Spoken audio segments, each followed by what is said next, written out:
Hi, you're listening to When Isabel Met Aviva, a podcast about rom-coms, female-driven screenwriting, and how to break into the entertainment industry. I'm Isabel. And I'm Aviva. And today we have a super exciting episode. We are interviewing one of our favorite screenwriters, Jessica Bendinger, and we're obsessed with her and her movies. We are. This is a screenwriter that's been on our list, I think, since the inception of our pod. And yeah, we followed her on Instagram for a while, and she was always just like a target for us. Just in case you don't know who she is or what she's written, she wrote one of my all-time favorite movies, Bring It On.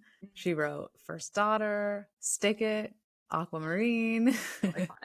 We can go on and on. Definitely movies that I legitimately rewatch all the time. Aquamarine, I probably watch at least once a year. I find it incredibly charming. So I'm really excited, genuinely. Me too. We're really excited. Yeah, I'm so excited to chat with her. I can't wait just to like hear her opinion and thoughts on everything. So should we start our interview and let her in? Yeah, let's let her in.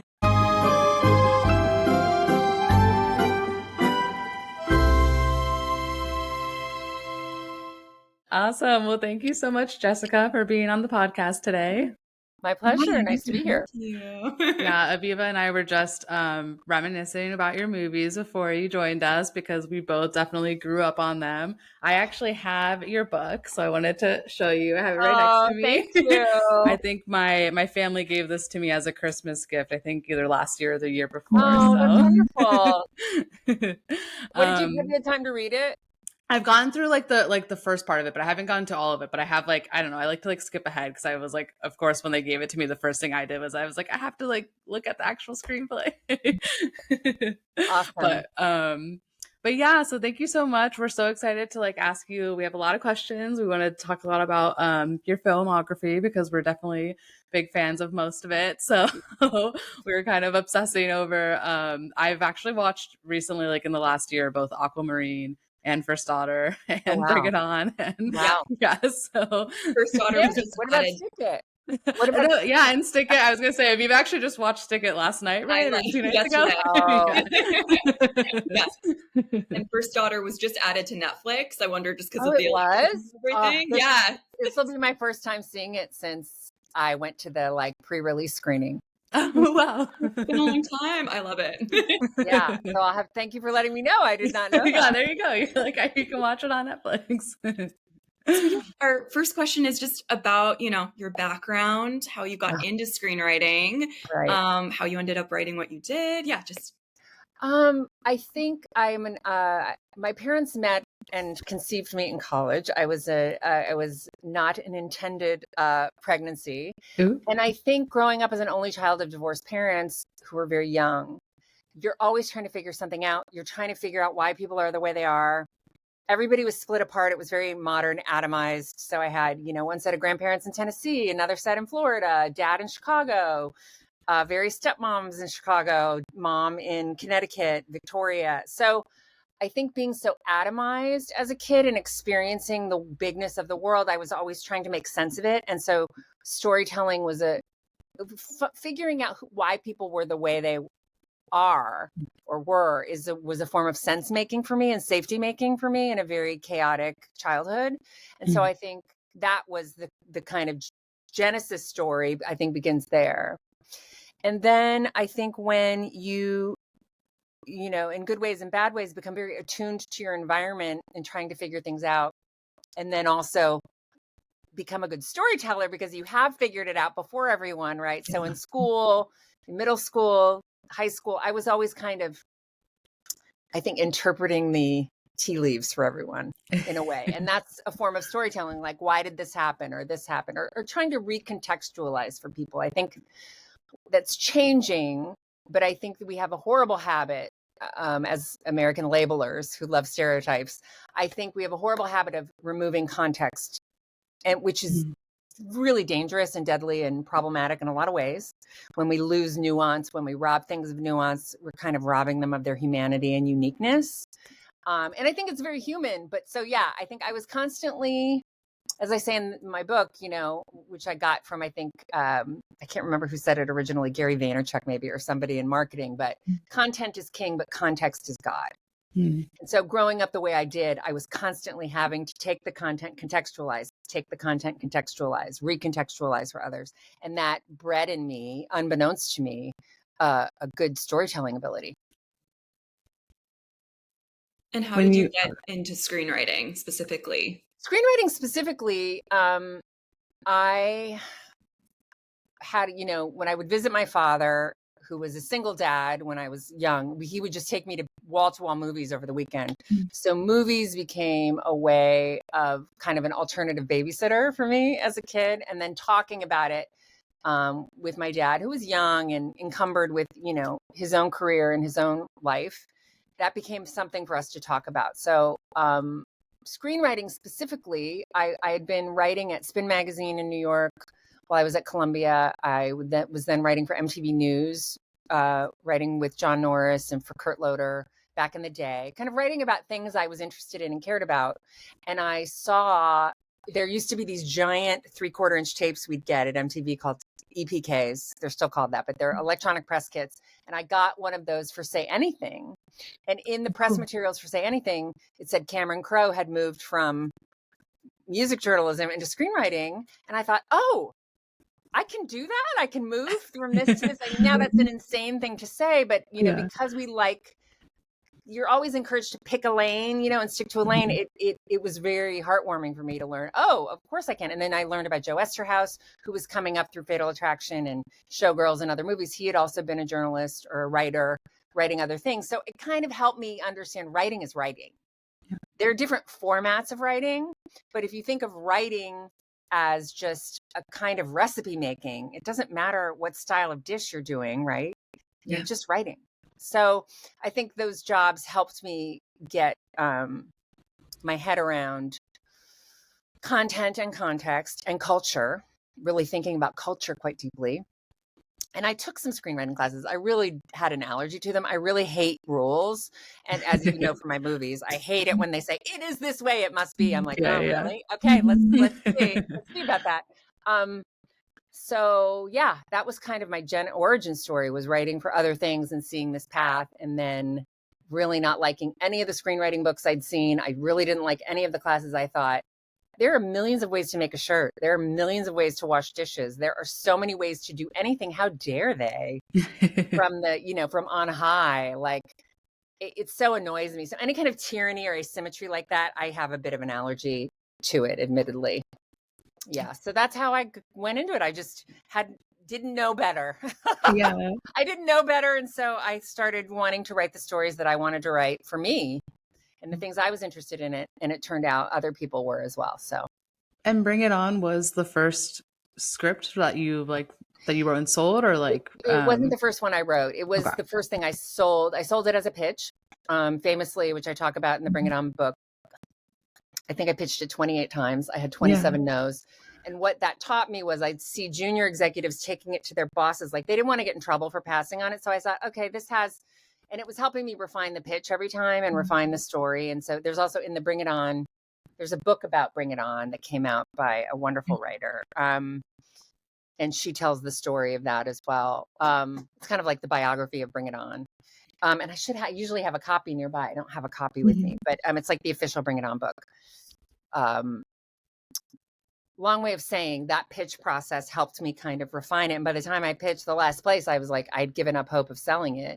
But I knew John Shestak. He was an executive at this company, Beacon. John had worked at a company prior to that called Vivid when I'd been a music video director. And he sent me, I was pitching kind of an idea of a fake modeling documentary called Model Mentory, based on everybody's deep misconception about the modeling world. Like there was such a huge disconnect, but I was really too early with that. Like we were not confronting, pretty privilege or cultural standards or how misogynistic these standards, we weren't confronting any of that yet. So it was a little too early, but yeah, John had kind of helped me try to audition that and sell that to no avail. And then, so I walked in, I was like, oh, John, you're never going to buy it. I was just like, this is, I love you and it'll never work. but it did. So it goes to show you, you know, some things just have a life of their own. But so how did you get the first like opportunity to even pitch it? Like, was that just through connections? Oh, that was my agent. Yeah. I mean, okay. I had, I had an agent. I had kind of two agents, a junior agent at William Morris at the time and a more senior agent. The junior agent was Greg McKnight and the senior agent was Jeff Field. And I think they believed in me on my feet in the room. I think they had a lot of confidence in me. I think living in New York, having models previously, I had a lot of experience going into brand new rooms and just talking for my life as if my life depended on it. So I had back then, and this is in the 96, 97. Yeah. I think that's what you said. Yeah. You know, I would just walk in and I'm like, you know, I'm a person of substance and I have a lot to say about a lot. And so that just kind of worked. And so that was my first time pitching. And Gregory, to his credit, also, I think was getting the context of Hollywood, was understanding patterns and had some pattern recognition about how things sold. And so he did something very unpopular for him at the time and very good for me at the time, which was he only let me pitch with people who had deals at the studio. Sometimes you'll walk into a producer and they'll go, "We want the town." He was like, "No, you're only going in with the right person at each place." And that, even though that didn't necessarily pan out in that direction, I think it was very helpful and useful and gave people a sense of appreciation of the project. And they only had this one limited shot versus getting the town and getting all this free and unpaid labor. I think he was good at mediating that moment effectively with me. So I'm grateful to him for that. But then it turned out I walked into Beacon and sold it to somebody who I had a previous relationship with. So yeah, it was a combination of things. Yeah. Plus desperation. Yeah. How do you that out? Yeah. Like I'm sure, you know, a lot of our listeners and us too, you know, we're just breaking in. And I'm so curious. Sorry. I'm so sorry. It's the worst time. I've heard things are supposed to get better maybe in 2025, hopefully. Don't ever listen to anybody in Hollywood. They're a bunch of D-list students and they're stupid. No. No.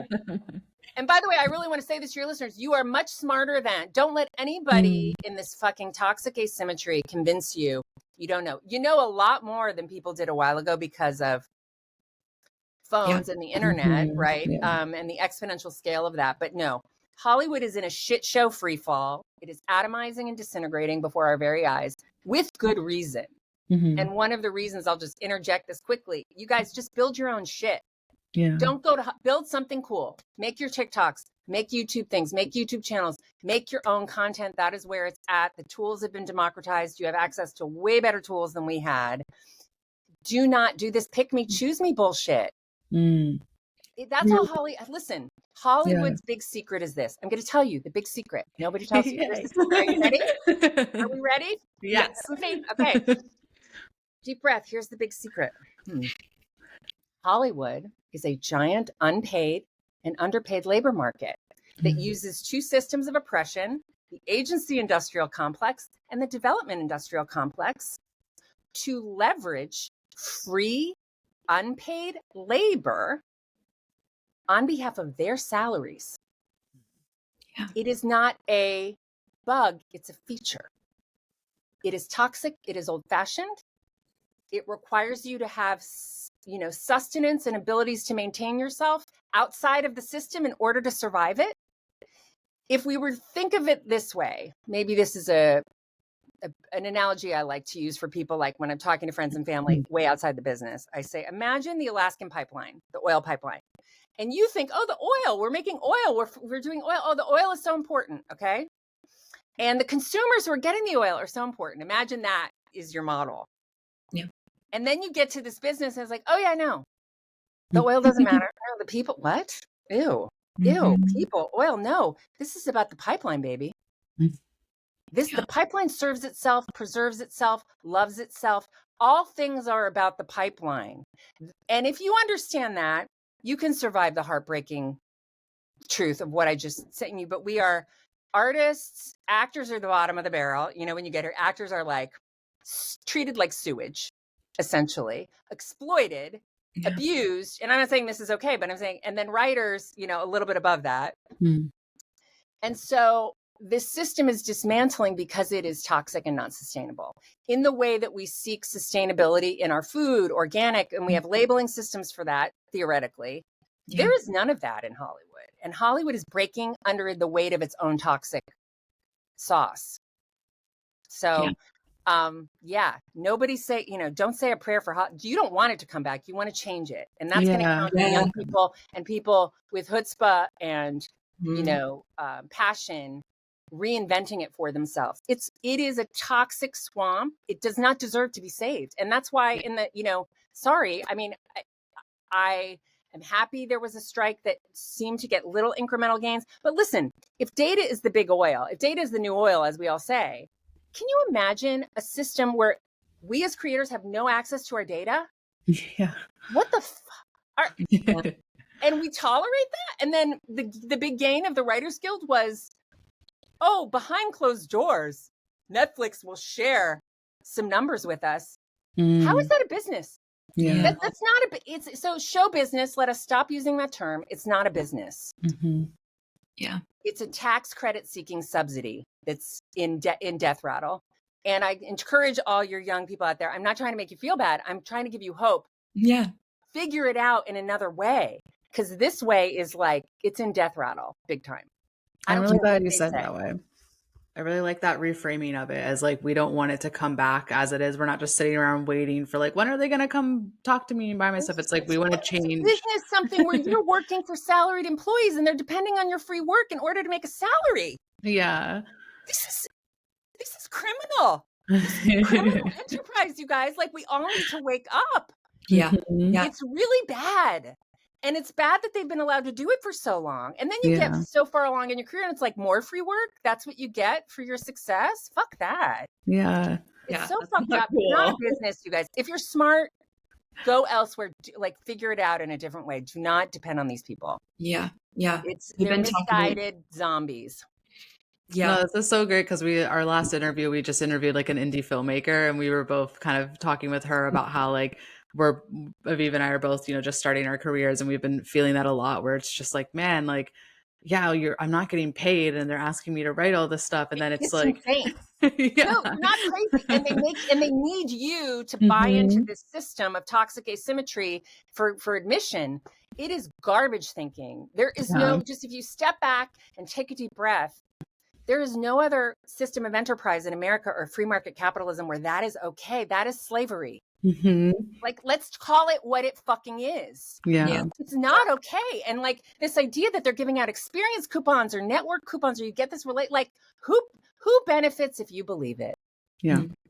Who benefits if you believe that system? Not you. Yeah. Not me. Yeah. It is a broken system. It needs to die and be replaced by something that is healthier, more generative. You know, look, I'm the woman who wrote Stick It. So what do you expect me to say? Right? Yeah. Ask that you all get your shit together and stand up against the systems of oppression. Yeah. Bra straps. Not shocking, right? Like, we got to do our own dirty, you know, you got to do it and build it yourselves. Yeah. Do not rely upon these people. Do not.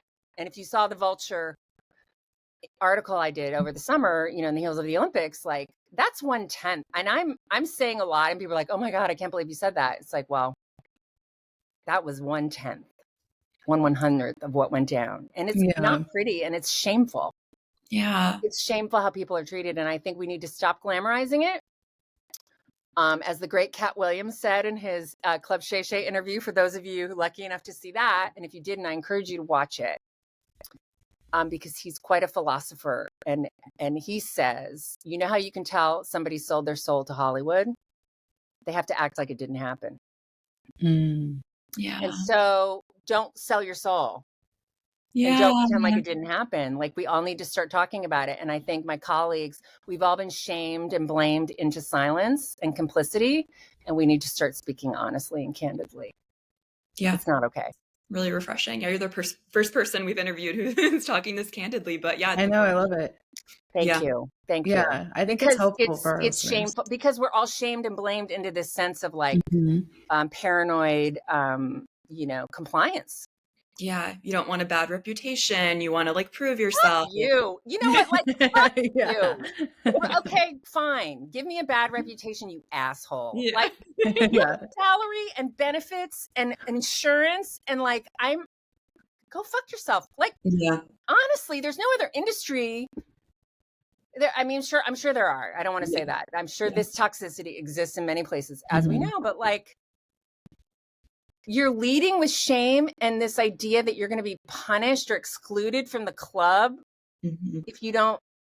It's just gross. Yeah. Sorry. Cheers. Yeah. No, I freedom. It's reminding me too of like, I think something that's helpful for our listeners too, like if they aren't doing this, but something that's been great for me is like I have such a like network of family and friends who like, don't work in the industry at all. They all work in totally different industries. So when I talk to them sometimes about what I'm doing, and then they ask the questions like, so you're not getting paid, do you enjoy writing this? Like, and they're saying what to you? And I'm just like, and then having someone else have that reaction is so helpful to then be like, yeah, you're right. Like, I'm not enjoying writing this. And it's taking away from my personal writing time. Yeah. And like, they're asking and for what? me. Yeah, exactly. You're kissing the ass, right? So let's remember, content is king, context is God. Let's contextualize this, shall we? Entertainment is a hair on the pimple of the ass of an elephant of tech. The revenues that are coming out of Hollywood right now relative to gaming, relative to anything, is just like so tiny. And so the smaller things get, right, the more obscene things get. And that's where we're at. We're in this obscene world of dog whistles, secret codes, winks. And essentially it's really like, there's a saying, I'm going to botch it, but about getting a seat in a writer's room. All those seats are political. Every single person who's affiliated has probably the power to place one person in a room. It's not a meritocracy at all. It's absolutely an oligarchy in terms of how those things happen. And oftentimes with assignments too, it's not the best writer for the job, although that may happen. It may. There are a lot of great writers. Here's the thing. Take your pick. There are a lot of great writers willing to be abused by the process. So what was my point? If all things being equal, and there are a lot of and you can't be a good writer, that's not enough. You have to be great. You have to be great. So there's a lot of great writers who are just willing to suck it up. Yeah. Or the agency between the agency and the producer, the agency and the studio, somebody owes somebody a favor. That's who's going to get the job. Yeah. So if somebody owes CAA a bunch of favors, guess what? If somebody owes UTA a bunch of favors, guess what? It doesn't have you. It's so you're not that you're irrelevant, but you are not as relevant. You're not really relevant. They'll find somebody else to do it. It's a luxury business of Birkin bags and making Birkin bags, and nobody. We have enough Birkin bags, and we have so many. We have so much content. So Hollywood has made itself borderline irrelevant right now, and where that relevancy wind blows is. I'm not counting on them to figure it out. Yeah. And you shouldn't go broke. You shouldn't go broke trying to do this career. You should treat it or trying to have this. It's not even a career anymore. It's like a hobby that you enjoy. Yeah. And you're willing to go through the Ironman training, this ridiculous Ironman, ring kissing ritual in order to do your hobby. Yeah. I'm curious how you continued to really believe in your vision and writing when you're getting so many rejections, like back when you were pitching Bring It On, or, now, like, how do you, just have that confidence and knowing that you have a good story and a good writer? That's a good question. And I will say I was very lucky, as I said up top. I had a lot of exposure to a lot of things. I traveled the world already I did semester in Italy. I worked in Europe after college a little bit. I'd worked at Spin. I'd been to, I traveled around a lot. And my dad was in advertising. And so watching ideas get litigated from like seed idea to completion. I saw that process. My 10,000 hours, as Malcolm would say, happened very early on in my life, watching people iterate creativity. And then my mom, being a musician, watching rehearsals iterate from a song draft to a well-polished performance. So I understood iteration, but I also understood I had my own sense of quality. I went to Columbia, I went to school with really smart people. I had really brilliant teachers, and not so brilliant teachers even, and that was at the time, and it still is very much a school that was about questioning authority and was very much a school for protest. And there was a protest about apartheid, financing apartheid in Africa when I was there, that was left a very big impression on me.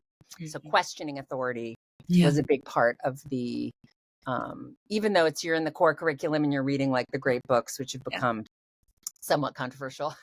I was in a soup that was definitely, I had opinions, and it was okay to have opinions. And when you get to Hollywood, if you've been in that kind of atmosphere, you see this homogenization that happens to people in order to survive. And there's this really, I found it to be distasteful. But I had an early conversation, and God bless everybody who worked on Saved by the Bell. I'm sure there are some academics studying it, and I don't mean to diss anybody who loves Saved by the Bell, but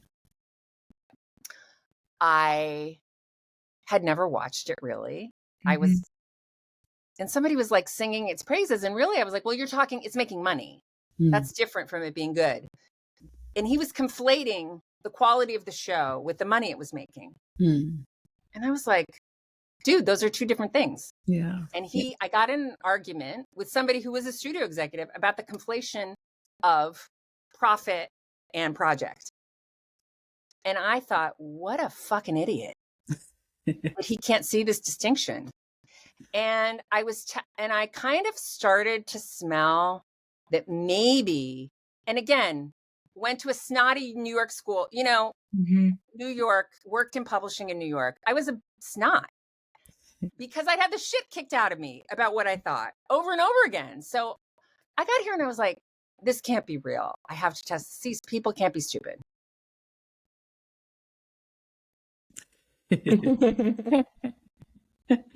And there are a lot of really smart, brilliant, look, you have to be kind of a polymath and a Swiss Army knife to do this career. So there are a lot of really smart. So this is not, but I will say there are a lot of D-list students who come to Hollywood. Yeah. And they're covering, and they've learned really good jazz hands and really good dance steps, and they repeat talking points. And you'll hear, if you're doing the couch and water bottle tour, as we contemptuously call it, once you've done it a couple times, it's such a waste of time. Your time is being extracted from you on behalf of someone else's schedule and in defense of their job. And so if you are put on a couch and water bottle tour, while that may seem fun, that you get to pitch your ideas, believe me, you're being used as toilet paper for somebody else's schedule. That's it. You're just filler.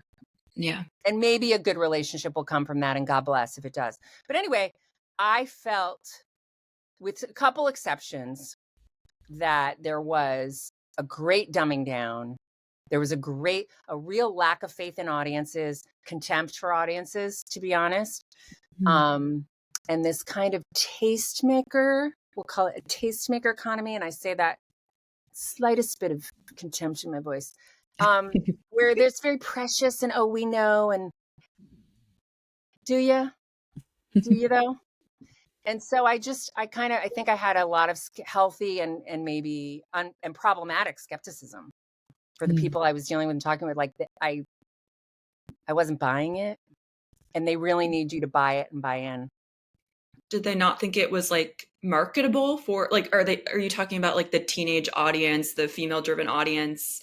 When I was doing those, I heard so many stupid things in those 28 meetings. I mean, I'm grateful for that. But somebody who had a producer on a big flop, huge, famous flop, who said to me, well, girls don't go to movies. So then, how do you? Yeah, it is one of the stupidest things I've ever heard a person. And he worked in Hollywood and had a career, and so that kind of dumb thinking was very much leading the way, and people just repeating some dumb talking points they heard somewhere that had nothing to do with reality. And I am bringing in data and going, here are the cheer competitions, here's the volume, here's the amount of money they sell, here is the revenue stream across generations. Like, you know, because my dad had been in marketing and advertising really. I understood markets. Yeah. I understood markets. They don't think about it that way. And in the past, it'd been like, oh, well, that's a trend. And I'd be like, no, I'm telling you, generations of people cheerlead. This goes deep in American culture. Like, you're not thinking about it the right way. But of course, people get offended if you point out their first principle might be wrong. Really, I was just trying to engage, right, in a meaningful conversation about what I experienced as a serious audience, an audience with like committed. Like, they weren't just going to camps, right? They're going to competitions. They're spending money. There was such evidence. Now in data, if I were in tech, right, they would understand the cohort analysis of that and the depth of that and how cool that is.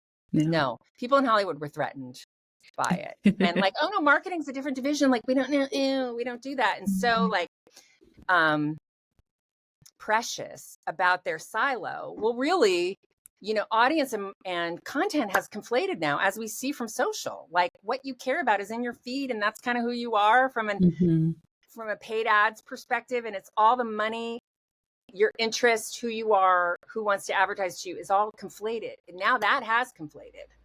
And I can, you know, I was a little ahead, and I was mercifully ahead of the curve with understanding that. But I don't think people in Hollywood have really caught up. They pay lip service to it with the algorithms on the platforms.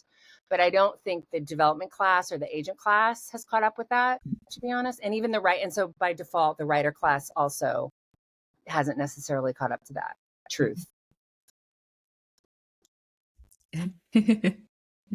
But it's an opportunity. Did I go off the rails with that answer? Sorry. No. Do that, as you can tell. We were wondering, okay, so about your body of work, do you consider them to, like, what genre do you consider what you write? Like, I feel like First Daughter's more of a rom-com.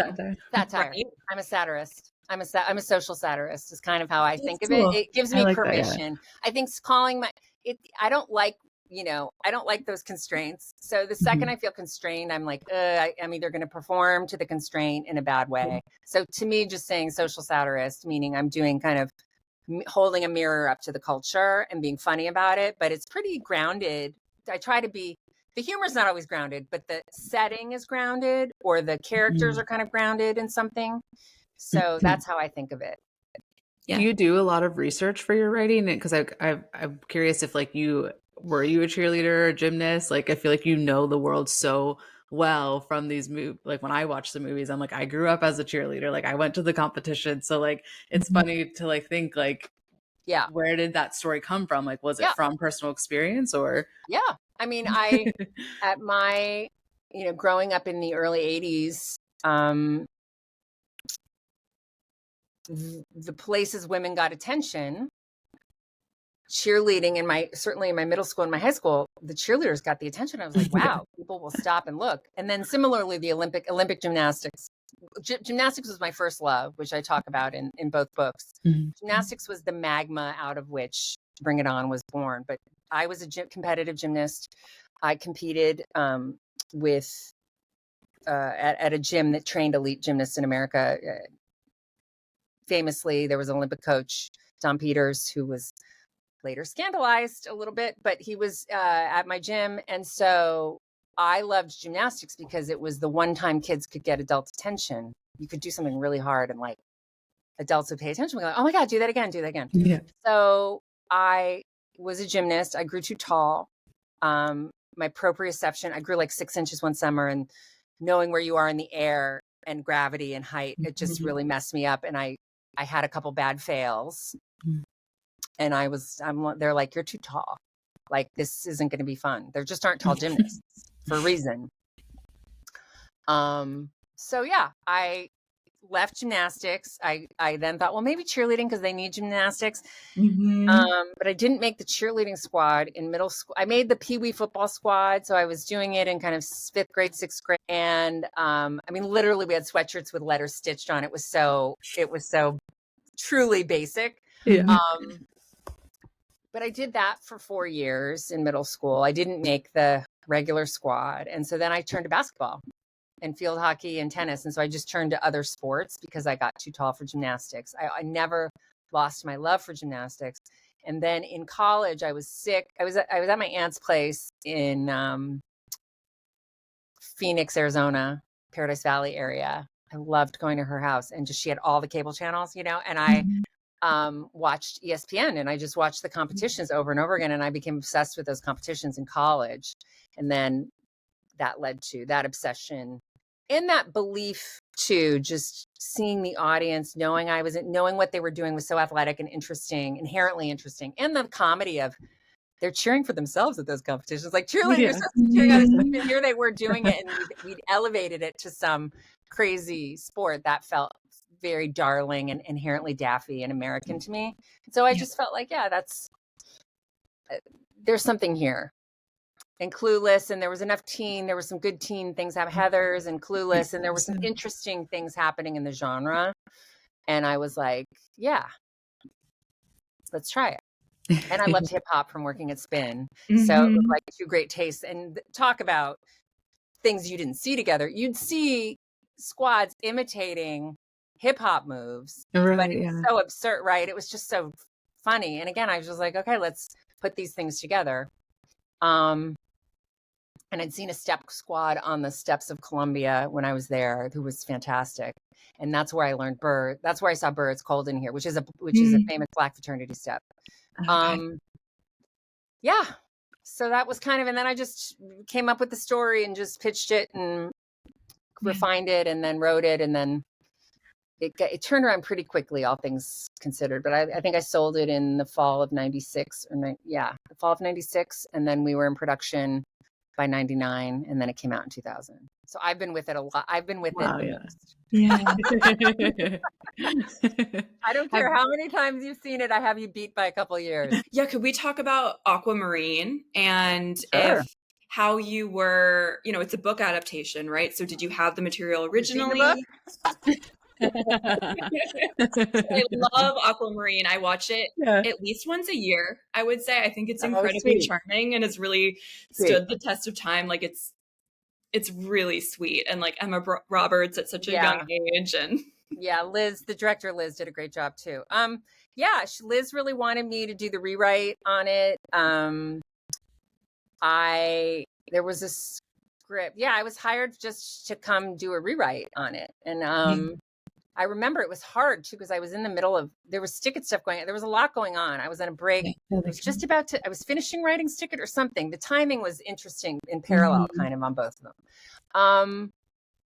But I love the idea of mermaids. I went kind of into the archetypal research of it a bit. And then I thought mermaids were kind of this feared siren. There was this kind of fearful piece that I remember weaving in and really thinking about, it would be interesting if we can really make this about recovery from trauma and like make it recovery from water trauma and like really connect something real that kids can relate to, and give it real teeth.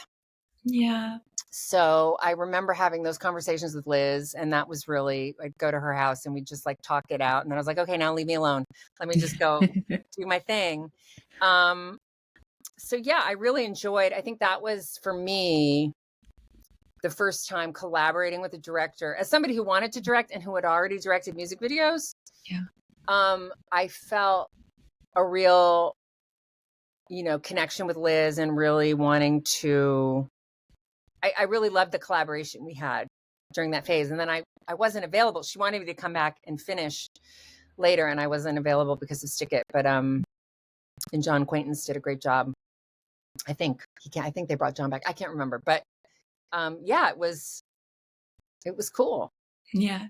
I love how that one as well. All your films like really just have an emphasis on, female friendship and not, the romance is like a backstory of, an Aquamarine. It's so touching when they're like, we love you, Aqua. Like it is really like a romance, platonic romance between like friends. And it's really touching. All things are, that's life though, right? Life is a rom-com. Really, life is romance and comedy. And so everything is an opportunity to think of it that way if you want to. Yeah. Oh, good. I'm glad you like it. Yeah. I just saw it. There was a screening for the anniversary. Is it last year or the year before? And I saw Liz and some of the gang. Yeah, and the audience was just wild. It was great. It was great to see it's in the hearts of so many people. I think it's so empowering to see protagonists like that. You know, when I was young, really young, when I watched a lot of your filmography, and just like Haley and the mermaid Aqua, and just like all these characters are so true to themselves. And it, like, even as an adult now, like I'm 31 now, and it's just very, upon rewatching, you know, there's the nostalgic factor, but it's just so empowering still, like to see Haley in particular, and Stick It, which I just rewatched, like seeing these characters just not conform. Yeah, you know? thank you. Yeah. I appreciate that. Yeah, it's unusual. Yeah.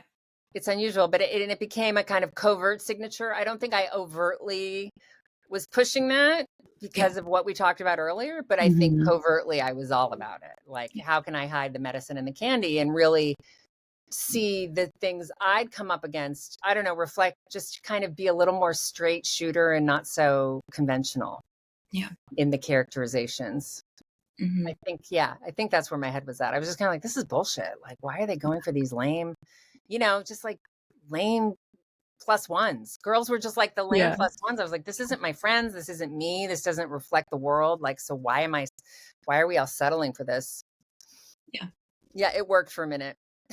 More of it now. I know. Yeah. I agree. I don't disagree with you. I think, I think the wrong people have power, unfortunately. And so we need to work to change that. And we need, I think, we need some different systems in place to help make that happen. The current system, it just isn't working. It isn't even working for itself. That's the thing. Like, it isn't even working. It worked for a long time and it doesn't work anymore. So what are we going to do? I don't know. Anyway, but I'm glad you like Aquamarine. On a lighter note. Something we really wanted to talk with you about, which you've kind of touched on a little bit, but I feel like something for our audience and just for me and Aviva, I think we talk about this a lot, right? It's just like, we do deal with a lot of like getting feedback from men on like woman-centered stories, and we'll just love to hear your thoughts and advice on that, because I think that's something that our audience and just us, like, we continue to deal with. And I always have my moments where I'm just like, I walk away feeling like, should I just go talk to a woman now, or like, I don't know. I think it's important to ask somebody what qualifies them to say that, and really make them listen to what they're saying. And generally they'll back down or, qualify it. But the problem, one of the biggest problems I have had is this false equivalence. Like, I'm going into a meeting with an executive. It's like, we're not equals. Yeah. We're not equals. I'm sorry. My experiences have been very different and they're valid. And like, your opinion doesn't matter. Like, you really have to go in with like, they're going to have an opinion and that's okay. Yeah. But their opinion, you're going to instantly water down and homogenize and pasteurize your work, and it's never going to get made. And so in a way, your work and your career depend on your distinctiveness. So if you're going to capitulate to whatever jackass is sitting in front of you, saying, loving the sound of his own voice and scared of losing his job that depends on your free work, like, what the fuck? Yeah. Why are you capitulating then? You're capitulating when it's free? Right. You're in the wrong career. And if you've been brainwashed into thinking you need to capitulate, you're really in the wrong career. The world does not need more brainwashed women writing scripts. Hello? I mean, aren't we? Yeah. Don't Agreed. let yourself and nicely call out that they might be brainwashed. Yeah. And really patiently interrogate their position. Oh, that's interesting. Why do you think that? What data points lead you to believe that's true? Where are you coming up with that idea of the American woman, or, a woman at 30 years old? I am a woman who's 30 years old, just FYI, in case you forgot. Like, they've become so entitled, and just, it's okay. And maybe they have a data point and maybe it's interesting. And if it's, use what you like, toss the rest, but it's obscene and absurd. They don't know shit about shit. Don't give them any. I would say to any of my children, of the screenwriting corn. No, no. Be yourself, be true to yourself, be able to sleep with yourself at night, say no, learn to say a kind no. Thank you for I appreciate your perspective, and no, I'm not doing that. Yeah.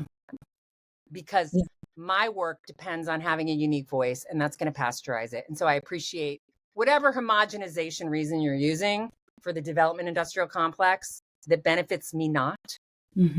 Like, I appreciate you have to serve that master, but I'm not, no. Yeah. Learn to say the benevolent no, and learn to have your own money and your own autonomy, so you're not fucking beholden to these people. Yeah. I mean, it's not, if you're going to take responsibility for your life and walk into this very asymmetric dynamic that I've outlined for you, have your own money, have something that's paying the rent. Do not become beholden, because then you lose all your magic. Yeah. There's nothing magical about walking into a homogenization dynamic or a giant industrialized dairy pasteurization development dynamic with, a paid employee. How the fuck is that magical? Yeah. And why are you so willing to trade in your unique vision for that bullshit? We all need to look in the mirror and go, where am I scared? Why am I scared? Where was I taught to comply? Why am I doing this when I don't agree with it? Rather than just saying, ask them to explain themselves. Just ask the questions. If you don't understand it or it sounds like bullshit to you, ask. They'll probably atomize pretty quickly. Or they'll give you something. But you need to stand up for your work, defend your work, interrogate your work, interrogate them. And if they don't like it, they're not going to hire you anyway. Here's the big news. Guess what? They have no power. They have no fucking power. None. They don't have the power to say yes. They don't have the power. Rarely do they have the power to hire you. They don't have the power they want you to think that they have. They don't have it. Yeah. So stop complying. Yeah. Their salary requires on your free work. Proceed at your own risk and decide how you want to live. You can very politely decline. Yeah. And guess what? As we all know, sometimes there's that girl, you're like, why is she so popular? Guys are like, I don't get it. And maybe it's because she has boundaries. Yeah. Maybe she has really healthy boundaries and says no.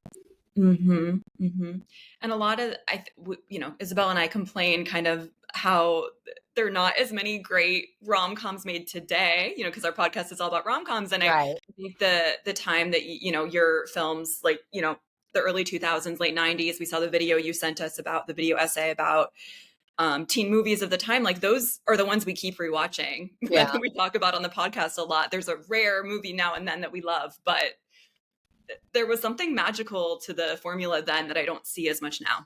Yeah, we didn't have phones and we didn't have internet. Now we know everything.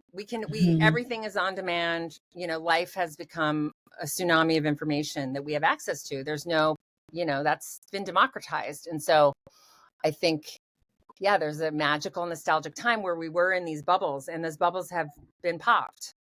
And so now it's what's next?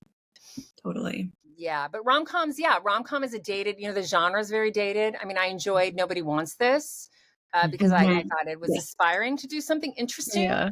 But I think rom-com, even as a genre, feels very tired to me. It feels very treacherous. How do you, I don't know how you guys feel about it, but it's how do you keep this fresh? It is a genre. So by nature, it's kind of homogenized and pasteurized from jump. Just the fact that there are tropes, not a great sign, right? Yeah. But then it's right. You're right. They're ripe for reinvention. Yeah, exactly. But it's hard. It's tricky. It's tricky. I don't know what people want anymore in those escapist things, right? It's I watch TikTok to escape. I don't watch a rom-com. Yeah, we always go back to Kiwi and Karen's material too. 10 Things I Hate About You. Yeah. That whole filmography means a lot to us too. Although not technically rom-coms. They're awesome. And we were it. I mean, we were and they often pitted us against each other and stuff in ways that were super toxic. Kiwi and I are friends and we just marvel at that. And Karen too. I'm supposed to see Kiwi later, actually. Yeah, she's awesome. She's a legend. She's a legend. It's we were in a bubble. And we didn't realize it. We didn't realize that there was a ticking clock. Yeah. That this was all going to change dramatically. But you asked like what my favorite, you asked some good questions in that email. Yeah, do you want to transition? Let's transition to the rapid fire question. Sure. The first one then is, what is your favorite rom-com and why? Succession. I love that. It's about our, it's about America's obsessive love of capitalism and rich people. That's a great answer. That is a creative answer. Do you have a favorite rom-com trope to write or just comedic trope to write? Well, look, I think tropes are fun because you can blow them up. Yeah. If you blow them up, then like, so be it. So the meet cute, like reinventing anything like that or blowing it up or putting it on its head or embarrassing it or shaming, like just trying to really fuck with it is fun. So yeah, all the tropes are fun to fuck with. I don't take them seriously. I don't think it's good to like, because it's just we're just in mimicry at this point. We're just in drag of like, let me do another one of these when they don't really work anymore. Because you got to remember the audiences back, when I was coming up, we're not as exposed. We are now have the most sophisticated consumers of entertainment in the history of entertainment. You've been exposed to more different kinds of narratives than anyone. So you're harder to trick and harder to please. True.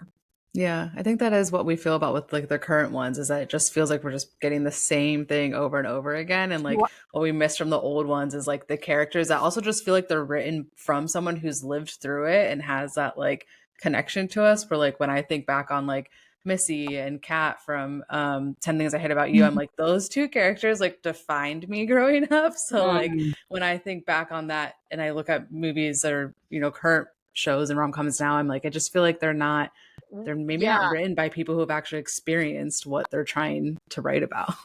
Right. What were your favorites of late? Do you guys have favorite rom-coms of late? Ooh, well, Nobody Wants This. Yeah, I guess Nobody Wants This definitely been like, I did enjoy it. What other rom-coms have we liked? Oh, I texted you the other day that I feel like my favorite like newer rom-com that's come out, I mean it's not like super recent, is Set It Up. And I think that is because that I feel like I do love the way that story is told, and it does feel very like you can relate to so many different levels of all the characters. So that one has become a movie I now have watched like 10 times. Oh, cool. Like that it's been a while since a movie has become isn't it? Oh, Rosalind on, I think it came out on Hulu. It was like during the pandemic with Caitlin Dever, how do you say her name? Never heard of it. It was so charming. And I think it felt kind of early 2000s, like very feminist protagonist, Caitlin Dever. And it was a Romeo and Juliet retelling. But it was fabulous. Karen Maine directed it. And I believe she might have directed a couple episodes of Nobody Wants This, which makes sense. Like it felt like kind of tonally similar. So Right. Did you guys see Obvious Child? The Jenny Slate movie? I remember liking that quite a bit when that came out. That was really cute. Yeah. Okay. The next one is, do you have a favorite like outfit from a rom-com or any movie, just like a character's? Well, here's what I noticed when I was thinking about this, that there's this lineage actually in rom-com clothing, and I hadn't thought about this before. But if you think about, Meg Ryan's outfits in, When Harry Met Sally and Sleepless in Seattle, she is descended from Diane Keaton, who did the kind of mask wear, right? In Woody Allen. And then Diane Keaton is descended from, ladies, who do you think Diane Keaton's descended from in her style? Catherine. Oh, I was going to say, is it? Yeah. So there's this interesting lineage. I think there's this interesting lineage of using kind of mask wear, masculine styling, or more neutral gender, more androgynous styling for women to kind of gain ground and equity. Like it's a way to visually broadcast a sense of equity between the man and the woman. Yeah. I think. Yeah, I was just thinking about that's my theory. That's a cool, yeah. It's I like interesting. that. What comes to mind also in Stick It, well, first of all, I love the leatards, like always just like obsessed with leotards. But you. also, you know, Haley, Did I you think notice the journey of the leotards, how they change over that was very designed. They're meant to be kind of dorky and uncomfortable, and then when they're fully in their power at the end, they're like Hot Wheels and they're camo. flames. Yeah. Yeah, the flames are like Hot Wheels. So they're Love like that. driving the car, they're driving their own cars. And then also the camo, they're in war. They're at war. Yeah. And I was going to say as well, yeah, like Haley, like her non-Leo outfits like are very, you know, more masculine, less, you know, feminine than what we're used to. But I wanted to be her, like when, I mean, I still do, like when I was watching it as a, you know, younger, it's just like redefining femininity. But anyway, do you have a favorite outfit? I mean, other than the ones, I mean, I like that, just that lineage that not really. I don't know that I'm into looking at that anymore. I think I maybe used to look at that, but I don't know that I look at that anymore as much. Yeah. Okay, so then we like the last question to be like, if you didn't ask best couple. Oh, is there a best couple? Yeah, you asked something about who's your favorite rom-com couple. Ooh, who's your favorite rom-com couple? Greg and Tom from Succession. Oh, I've not seen Succession. Greg and Tom. And by the way, if you want to laugh, watch the sizzle reels on YouTube of their scenes. It is, you will just laugh. Oh, I love that kind of stuff when they like so many funny, you know, you can't break a Tomlet without breaking some Greg. Like, I mean, there's so many. Benign Fungus, great title for your memoir. There's so many good lines in Succession between Greg and Tom. It's like, I bow down. It's fantastic. They're the couple. They're to me, the epitome. The it couple. Even though it's violent, it's a little violent and a little angry at times, but I love that. Yeah. Do you have a favorite rom-com line or moment in anything you've seen? Well, I think 16 Candles was very influential. And I think there's a couple lines in 16 Candles that I love. When Molly Ringwald's character, her father, she's devastated and she's on the couch. And her father says, you know, if it felt good, they wouldn't call it a crush. And I remember that just hit me like as a kid. I just thought that was Shakespeare to me. Like I was like, oh my God, I'm so proud. And then there was another kind of feels like first from Bring It On. There's a little bit of a callback in the feels like at the end of Bring It On. That's kind of like when they are over the birthday cake when she finally sees Michael Scheffling, you know, behind the car, Jake. There was, that movie influenced me quite a bit. Awesome. It had it all. I mean, there's a lot of politically incorrect stuff now, of course, as most movies, as all movies, seemingly. But there's some great stuff in 16 Candles. It's very, it's kind of walking a tightrope between irony and sarcasm and being genuine and sentimental. It's got this really interesting tone that it's straddling and very broad, like completely broad, different movie at times. Okay, so then if you had, I mean, I feel like when I ask this, I'm like, I feel like you would make this movie anyway. Like if you had all the money in the world, is there like a movie or something that you would just you really want to make or you would do? If I did, and I should, and they should really give it to me because I know what I'm talking about. So if I believe, again, to my point, thesis earlier, that I think rom-coms are kind of every kind of movie. I think friendship rom-coms are really like movies that are about friends. And so there's this friendship that I'm intermittently obsessed with that I think would make a great rom-com. And it's the friendship between the writer Edith Wharton and the writer Henry James, who is gay. And they were, you know, Gilded Age superstars and they were friends. And they also like wrote about each other in letters. So we have this history of their friendship and then what they said about each other. And I just thought it would be so funny to do a movie that's visiting that. So it's almost like the ghost of Edith Wharton and the ghost of Henry James have to litigate what they said, the truth of their friendship, what they said about each other. And I thought, I've been thinking about that would be a really funny, if you could somehow time travel between what they did and what they said. said about it. That could be very cool and very funny. They were brilliant. They were both, you had to be a lot smarter back then than you do now. Yeah, I would do something like that. Period. You know, expensive costumes, locations, and just really trying to say something interesting about friendship and female male friendship.